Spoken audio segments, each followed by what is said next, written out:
जय हिंद। आप देख रहे हैं अपना यूट्यूब चैनल दी आर डी एक्सप्रेस। देखिए, आपको पता है कि सीआरपीएफ कांस्टेबल ट्रेड्समैन का एग्ज़ाम अभी चल रहा है और देखिए 1 जुलाई 2023 को जो पेपर हुआ था, बस सेम उसी के पैटर्न पे हम लोग सामान्य हिंदी के 25 प्रश्नों को करने वाले हैं। आखिर किस किस टॉपिक से कैसे प्रश्न और कितने प्रश्न पूछे गए हैं, इसका आज हम लोग सिलसिलेवार ढंग से देखेंगे। अगर आप इस वीडियो को देखकर एग्जाम में जाते हैं तो समझिए आपके 25 में से 25 प्रश्न सही हो जाएंगे। तो बस ऐसे ही प्रश्नों को करने के लिए आप चैनल को सब्सक्राइब करके बेल आइकन दबा लीजिए। आप इस वीडियो में आखिर तक बन रहिए और चलिए आज की अपने क्लास को शुरू करते हैं। तो चलिए मैं आपको बता दूं कि सबसे पहला टॉपिक है विलोम शब्द। आपके एग्जाम में विलोम शब्द से 2 प्रश्न पूछे गए हैं, तो मैं आपको बताता हूं कि आपको विलोम शब्द को जरूर तैयार कर लेना है। और सबसे पहला प्रश्न आपके सामने विलोम शब्द से है, कह रहा है कि खंडन का विलोम शब्द क्या होगा? निर्माण, मंडन, प्रदत्त या अर्जन। तो देखिए, मैं आपको बता देना चाहता हूँ कि खंडन का मतलब तोड़ना या टुकड़ा करना होता है और मंडन का मतलब अलंकृत करना, सजाना या जोड़ना होता है। इस बेस पे सही आंसर ऑप्शन 2 मंडन हो जाएगा। चलिए आगे बढ़ते हैं, चूँकि इससे 2 प्रश्न पूछे गए हैं। अगला प्रश्न है भौतिक का विलोम हमें बताना है। देखिए, मैं बताता हूँ कि आपका उसी बेस पे लिया गया प्रश्न है, वही सेम वह प्रश्न नहीं है, ठीक है। मैं सिर्फ आपको ये बता रहा हूँ कि किस टॉपिक से कैसे प्रश्न और कितने प्रश्न पूछे गए, ठीक है। भौतिक का हमें विलोम बताना है, पारलौकिक, आध्यात्मिक, सांसारिक या कोई नहीं। तो देखिए, भौतिक का जो विलोम होगा वो आध्यात्मिक हो जाएगा। चलिए, तो आपको विलोम शब्द को देखना है। चलिए बात करते हैं, आपके एग्जाम में पर्यायवाची शब्द से 3 प्रश्न पूछे गए थे। आपको पर्यायवाची शब्द को देख के जाना है। चलिए, कह रहे कि तलवार का पर्याय इसमें से कौन नहीं है, हमें बताना है। कृपान, असी, वल्लभ या खड्ग। तो देखिए, मैं आपको बता दूं कि अगर तलवार के पर्यायवाची की बात है तो कृपान, असी और खड्ग होता है, वल्लभ नहीं होता है। इस बेस पे सही आंसर ऑप्शन 3 हो जाएगा। चलिए आगे बढ़ते हैं, जनार्दन का हमें पर्याय शब्द बताना है, पर्यायवाची शब्द बताना है। चलिए, राम, कृष्ण, विष्णु या ब्रह्मा। तो मैं आपको बता दूं कि जनार्दन विष्णु जी को बोला था, सही आंसर ऑप्शन 3 होगा। चलिए, ऐसे ही आपके एग्जाम में एक और प्रश्न है, क्योंकि 3 प्रश्न पूछे गए थे तो उसी के बेस पे हमने प्रश्नों को लिया है, आपको देख के जाना है। निम्न में से हाथी का पर्यायवाची शब्द कौन नहीं है? गज, सिंदूर, सैंधव, मातंग। तो देखिए, इसका सही आंसर ऑप्शन 3 होगा कि जो सैंधव होता है वह हाथी का पर्याय नहीं होता है, बाकी तीनों के तीनों होते हैं। चलिए आगे बढ़ते हैं और बता दूं कि जो लिंग है उससे भी आपके एग्जाम में एक प्रश्न पूछा गया था और यह जो प्रश्न है मैं कई बार बता चुका हूं और बिल्कुल यही प्रश्न आपके एग्जाम में आया था। विद्वान का हमें स्त्रीलिंग पूछा गया था। लोग इसमें कन्फ्यूज होते हैं, बट विद्वान का स्त्रीलिंग आप देख लीजिए, विद्वानी, विद्वत्री, विदुषी या विद्वानेत्री। तो सही आंसर ऑप्शन 3 हो जाएगा, विदुषी। चलिए आगे बढ़ते हैं, विशेषण से भी एक प्रश्न पूछा गया था, तो आपको विशेषण को क्लियर करके जाना है। देखिए, मैं अभी ही आपके विशेषण को सारी बात क्लियर करता हूँ। विशेषण के 4 प्रकार होते हैं, उसको आप देख लीजिएगा। बाकी अगर इस स्तर से प्रश्न पूछता है कि राम बहुत तेज है, इसमें कौन प्रविशेषण है? देखिए, मैं आपको बता दूं कि एक होता है विशेषण, ठीक है, तीनों बातें मैं क्लियर कर दे रहा हूं। एक होता है प्रविशेषण जो यहाँ पर है और एक होता है विशेष। तो देखिए भाई, सबसे बड़ी बात तो ये है कि जो शब्द विशेषता बतलाता है उसको हम लोग क्या बोल देते हैं जी? विशेषण बोलते हैं। तो राम बहुत तेज है, इसमें तेज विशेषण है। बात क्लियर है? तेज क्या है? विशेषण है। अच्छा, और जो शब्द विशेषण की भी विशेषता बतलाएगी, एक होता है कि राम तेज है, लेकिन तेज से भी अधिक क्या है जी? बहुत तेज है ना। तो जो शब्द विशेषण की विशेषता बतलाएगा उसको क्या बोलेंगे? प्रविशेषण बोलेंगे।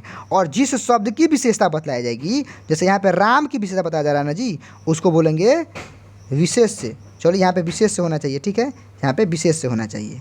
आप समझ गए होंगे। वर्तमान में सवाल पूछ रहा है कि राम बहुत तेज है, इसमें कौन प्रविशेषण है? तो प्रविशेषण क्या है जी? जो विशेषण की विशेषता बतलाएगा, मतलब बहुत प्रविशेषण है। सही आंसर ऑप्शन 2 हो जाएगा। उम्मीद है आप समझे होंगे, सही आंसर ऑप्शन 2 हो जाएगा। चलिए आगे बढ़ते हैं, सर्वनाम से भी 2 प्रश्न थे और मैं कई वीडियो के माध्यम से सर्वनाम को बता चुका हूँ। हमें अनिश्चयवाचक सर्वनाम खोजना है जी, कोई, कुछ, किसी ने, सभी। तो सही आंसर ऑप्शन डी सही हो जाए, क्योंकि देखिए अनिश्चय का मतलब किसी प्रकार की निश्चितता नहीं है, कोई पता नहीं है कौन है, कुछ है, किसी है। तो सही आंसर ऑप्शन 4 हो जाएगा। चलिए, कौन जा रहा है, इसमें हमें सर्वनाम खोजना, किस प्रकार का सर्वनाम है? तो बड़ा सिंपल है, कौन का मतलब क्या है जी, प्रश्नवाचक है ना जी, तो बस आप प्रश्नवाचक कर लीजिए। चलिए आगे देखिए, संज्ञा से एक प्रश्न था और सेम ऐसा ही प्रश्न कुछ है था कि राम जा रहा था, इसमें कौन संज्ञा है जी, तो बड़ा आसान है, राम है। बाकी आपको संज्ञा के प्रकार को भी समझ लेना है, मैंने बताया है। चलिए वाक्य में त्रुटि से भी प्रश्न आया था कि कहाँ पे त्रुटि है, तो देखिए आपको इस प्रकार के वाक्यों को करके जाना है। गर्म आग लाओ, इसमें कहाँ त्रुटि है, तो देखिए गर्म है, आग है, लाओ है या कोई नहीं है, तो मैं बता दूं कि इसमें ना गर्म शब्द नहीं होना चाहिए, क्योंकि बस आग लाओ, क्योंकि भैया आग लाओगे, आग तो ऑटोमेटिक गर्म ना होता है जी। जैसे ठंडा बर्फ़ लाओ, गलत है, केवल बर्फ़ लाओ, आप बर्फ़ लाइए ऑटोमेटिक ठंडा होगा। उसी प्रकार यहाँ पे गर्म को हटा दीजिए, बस आग लाओ, क्योंकि आग हमेशा गर्म ही होता है। ठीक है, चलिए संधि से प्रश्न आपके आए थे, और जो संधि के प्रश्न है मैं आपको नीचे दिखा देना चाहता हूँ। वर्तमान में यहाँ पे मिस्टेक है, क्योंकि यहाँ पे आपको होना चाहिए था मुहावरे। ठीक है, यहाँ पे आप मुहावरा कर लीजिएगा। मुहावरों से 2 प्रश्न पूछे गए थे। प्राण पखेरु उड़ाना, मुहावरे का अर्थ बताना है। मृत्यु हो जाना, भयभीत होना, धक्का लगना या भारी विपत्ति आना। तो अगर बात करें प्राण पखेरु उड़ाना की, तो इसका सही आंसर ऑप्शन ए मृत्यु हो जाना हो जाएगा। चलिए एक और प्रश्न देखिए, आप कह रहा कि गत लगना मुहावरे का हमें अर्थ बताना था। तो देखिए गत लगने का मतलब क्या होता है, आप देख सकते हैं।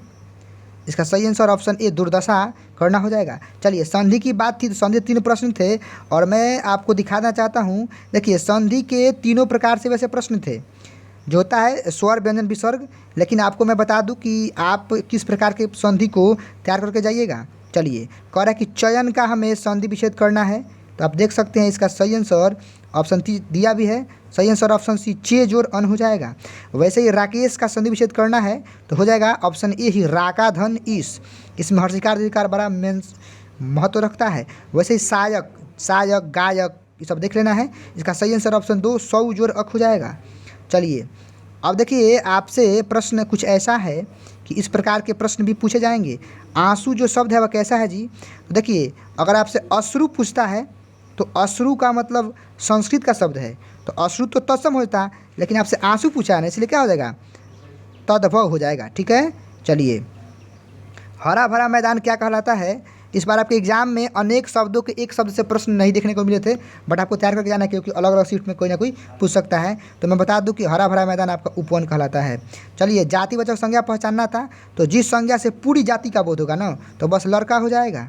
चलिए गरीबों को वस्त्र दो, इसमें कौन सा कारक है। देखिए भाई आप कारक जरूर पढ़ के जाइएगा, कारक से प्रश्न आते हैं। और जहाँ भी किसी को कुछ देना हो या प्रदान करना हो, और साथ ही साथ व्यक्ति क्या हो जी, को और के लिए लगी हो, तो बस आपको कर देना है संप्रदान कारक। चलिए आगे है अंतर्मन में कौन सा उपसर्ग है, तो उपसर्ग हमेशा शब्द के पहले लगता है, तो अंतः धन मन। ठीक है, चलिए भर पेट में समास से भी प्रश्न आया था, और जो आपका प्रश्न था वह द्वंद्व समास से था, हाइफन वाला। ठीक है, बट आपको जो भी समास के प्रकार होते हैं 6 और 7, कहीं कहीं 6 दिया है, कहीं 7 दिया है, सबको देख के जाना है, मैं बता चुका हूँ। भर पेट में क्या है जी, तो बस अव्ययी भाव है, क्योंकि शुरू वाला क्या है, अव्यय है। चलिए लाल पीला होना, हमें मुहावरे का अर्थ बता देना है। तो आपको भी पता है कि लाल पीला होने का मतलब क्या होता है जी, क्रोध करना या गुस्सा करना। चलिए दिनकर का प्राची शब्द क्या होगा जी, दिनकर का मतलब होता है जो दिन में, मतलब चंद्रमा, सॉरी, होता है सूर्य। दिनकर का पर्यायवाची होता है सूर्य।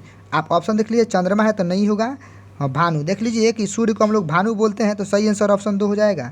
चलिए मित्रता का हमें विलोम बताना है। मैं आपको बता दूं कि आपके विलोम शब्द भी आए थे। मित्रता का विलोम क्या होता है जी, शत्रुता होता है। चलिए भारत की प्राचीन लिपि कौन सी है, तो आप इसमें कन्फ्यूज ना होइएगा, देवनागरी लिपि प्राचीन नहीं है, सबसे प्राचीन है ब्राह्मी लिपि। इसी लिपि से ब्राह्मी संस्कृत जो भी है सबका विकास हुआ है। चलिए बुढ़ापा का हमें लिंग निर्णय करना है, तो देखिए बुढ़ापा क्या है जी, हमेशा पुल्लिंग होता है। ठीक है, आज का आखिरी प्रश्न है, हमें प्रश्नवाचक सर्वनाम इसमें से कौन नहीं है पहचानना है। तो देखिए यहाँ पर प्रश्नवाचक जो है किस से, किस में, किसको, तीनों है, यही नहीं है, यह किसी ने अनिश्चयवाचक है। तो सही आंसर यहाँ पे वर्तमान में ऑप्शन 4 हो जाएगा। इस वीडियो में बिल्कुल हम लोग प्रीवियस पेपर पर आधारित 25 प्रश्नों किए हैं। उम्मीद है इन प्रश्नों को करके आप जाएंगे तो आपको बहुत सारा बेनिफिट होगा। इस वीडियो में इतना ही, आप तैयारी करते रहिए, हमारे शुभकामनाओं के साथ है। मिलते हैं अगली वीडियो में टॉपिक के साथ, तब तक के लिए टेक केयर, थैंक यू, जय हिंद, वंदे मातरम।